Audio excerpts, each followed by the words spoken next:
Hey buddies, welcome back to our channel V home chefs. మనలో చాలామంది green leafy vegetables ఎంత healthy అయినా సరే తినడానికి అస్సలు ఇష్టపడరు. అలాంటి హెల్దీ గ్రీన్ లీఫీ వెజిటేబుల్ పాలకూర అండ్ టేస్టీ ఎగ్ కాంబినేషన్తో ఈ పాలక్ ఎగ్ బుజీ రెసిపీ మీకోసం. సో ఏమాత్రం లేట్ చేయకుండా లెట్స్ స్టార్ట్ కుకింగ్. ముందుగా స్టవ్ మీద కడాయి పెట్టుకొని ఆయిల్ని యాడ్ చేసుకోవాలి. ఆయిల్ హీట్ అయ్యాక ఆనియన్, సన్నగా కట్ చేసుకున్న మిర్చి వేసుకొని కొంచెం సాల్ట్ యాడ్ చేసుకొని మిక్స్ చేసుకోవాలి. సాల్ట్ యాడ్ చేయడం వల్ల ఆనియన్ అనేది త్వరగా కుక్ అవుతుంది.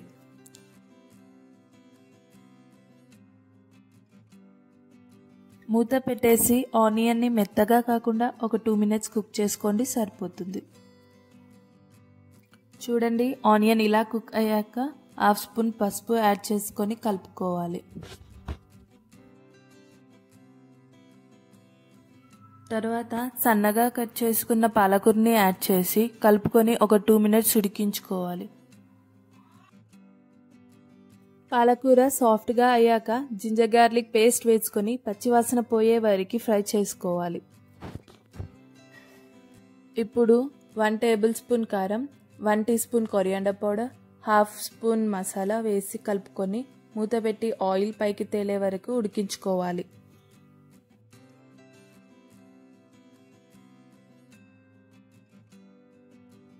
ఆలోపు వేరే ఒక బౌల్లో ఎగ్స్ని క్రాక్ చేసి తీసుకొని వీడియోలో చూపిస్తున్న విధంగా బాగా బీట్ చేసుకోవాలి. చూడండి, ఇలా బబుల్స్ వచ్చేలాగా బీట్ చేసుకోవాలి. చూడండి, ఆయిల్ కూడా పైకి వచ్చేసిందండి. ఇప్పుడు మనం బీట్ చేసుకున్న ఎగ్ని వేసుకొని ఏమాత్రం కలపకుండా మూత పెట్టుకోండి. ఒక 2 minutes కుక్ అయ్యాక మూత తీసి ఒక్కసారి కలుపుకొని మళ్ళీ మూత పెట్టుకొని ఒక 2 minutes మీడియం ఫ్లేమ్ మీద కుక్ చేసుకోవాలి. తర్వాత మూత తీసి చూస్తే ఎగ్ అనేది బాగా ప్లఫీగా అవుతుంది. ఇప్పుడు ఎగ్ని వీడియోలో చూపిస్తున్న విధంగా మంచిగా స్క్రంబుల్ చేసుకోవాలి. మళ్ళీ ఒక 1 minute కుక్ చేసుకోవాలి.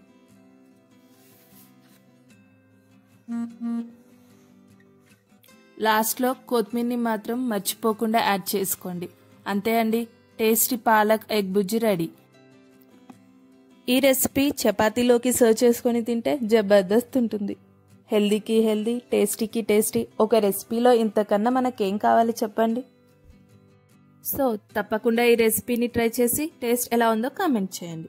ఇలాంటి హెల్దీ అండ్ టేస్టీ రెసిపీస్ కోసం do like, share and subscribe our channel. Bye bye.